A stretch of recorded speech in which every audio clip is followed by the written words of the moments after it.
what we're going to be doing is we're going to be evaluating functions at monomials. What that means is you're going to be given an equation for a function, f of a or f of x or whatever the variable is. Sometimes it's not f, sometimes it's called something else like g, equals some expression. They want us to find f of some value. This word monomials here just means that whatever value we're going to plug in is only going to be one term. For these first four, you can see that all the values that we are plugging in or evaluating at are numbers. We're going to look at a few more where that's not the case, but it'll always be something one term for what we're looking at. The way we simplify this, and you've probably seen this before, it just might have been a while, is we are going to substitute this value in for our variable in all the places. So here my variable is a. I'm going to replace all of my a's with -2.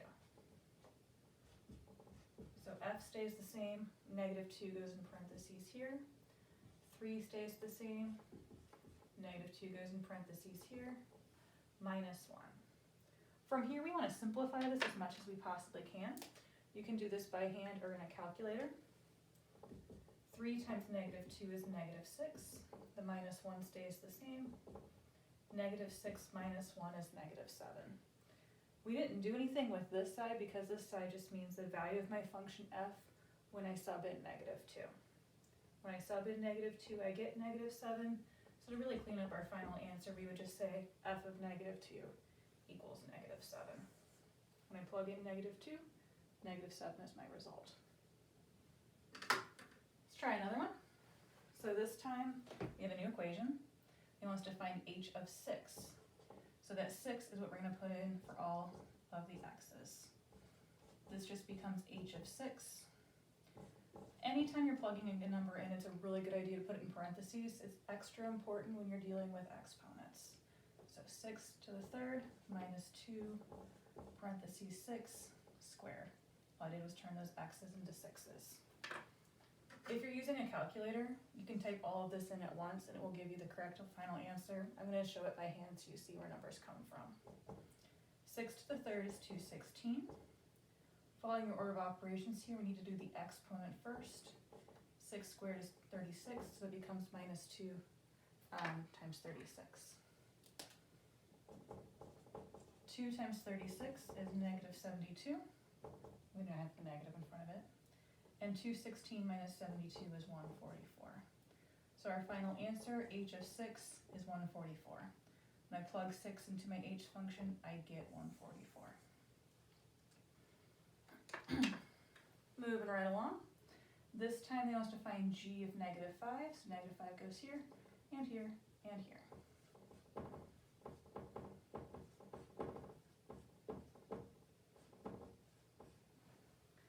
Simplifying that one, again, start with the exponent here. So -2 stays the same. -5 times -5 is positive 25. And then also here, minus and -5. Remember that when you have minus and negative, that's the same as adding. So I'm going to turn that into +5 because it's a little easier to deal with if you're doing this by hand.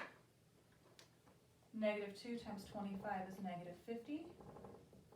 And -50 plus 5 is -45. So final answer, g of -5 equals -45. One more number one to try out.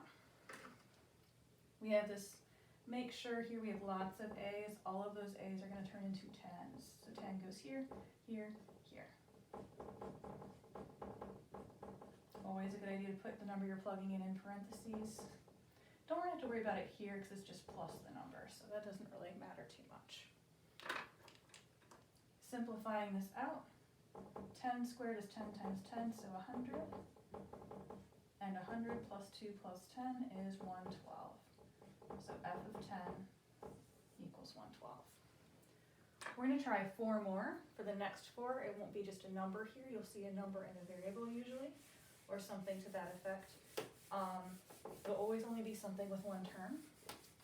The process is pretty much the same. You'll notice your answers are not going to be numbers anymore. Whenever I plugged a number in, I got a number answer. That's going to change a little bit with the rest of these.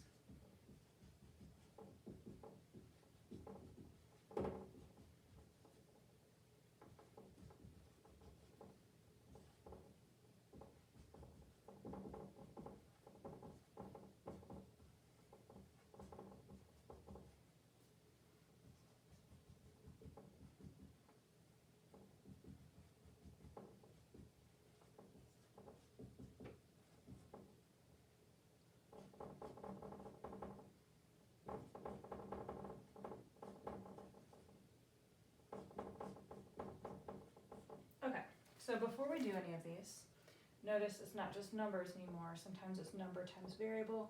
Sometimes it's a fraction with a number in it and a variable in it, like you see here. The same concept applies. So for instance, in number 5, since it wants us to find h of negative 4x, I'm going to turn these x's into negative 4x. So when I do that, 3 stays the same, negative 4x goes in parentheses, and then plus 3. I still want to simplify what's happening after the equal sign as much as possible. 3 times negative 4x is negative 12x. The plus 3 stays the same. Now I need to check, can I simplify that any further? The answer is I cannot. These are not like terms, so they cannot be combined. So after I did that initial simplification, I'm done. So h of negative 4x is negative 12x plus 3. When I sub in negative 4x, I get negative 12x plus 3. So the thing to notice now is whenever I plug something in that has, for instance, an x in it, you're going to have an x in your answer, etc., etc. Same for different variables. Let's try some more. This time they want us to find w of 4x. So 4x goes in both of these spots. Make sure you put that 4x in parentheses, very important because of that exponent. Thinking back to your exponent rules, when I have an exponent on the outside, it needs to go to the number and the variable. So I'm thinking 4 to the third, which is 4 times 4 times 4, which is 64. And then x to the third, since I don't know what x is, I just write it as x to the third. Minus 2 stays the same. These are not like terms. One has an x to the third and one does not, so this is as simple as I can get. So w of 4x equals 64x cubed minus 2. The last two we're going to look at involve some fractions. Not a big deal. You just have to remember a couple of things about how fractions work. It's the same idea. So now I'm going to put x over 2 here and here and here.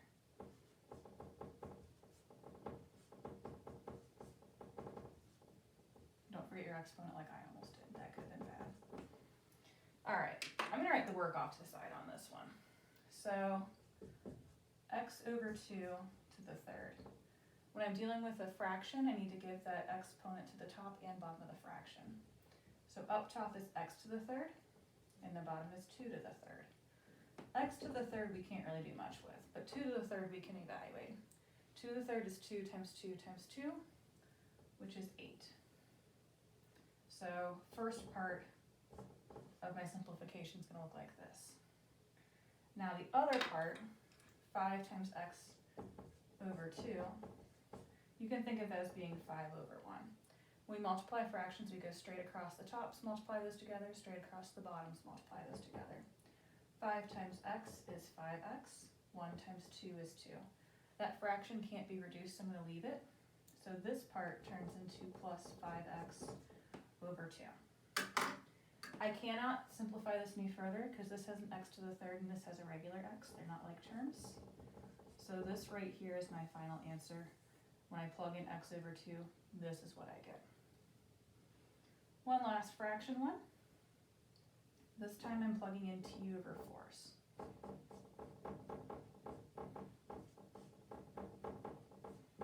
And the only thing I really need to do to simplify this is this multiplication right here. So once again, we can treat 2 like 2 over 1. Go across the top. 2 times t is 2t. 1 times 4 is 4. That fraction, however, can be reduced. 2 over 4 reduces to 1 over 2. So I can write that as 1t over 2, or I can just write t over 2. I'm fine with either one. Whatever makes you happy is what I want you to write. I'm going to write as t over 2. So final answer, this turns into t over 2. Plus 3 stays the same. These can't be combined, so we're done. So f of t over 4 is t over 2 plus 3. So friendly reminder, when you plug in something with a variable in it, you'll get variables in your answer. If you plug in just a number, your answer will be just a number. That is it for today. Have a wonderful day.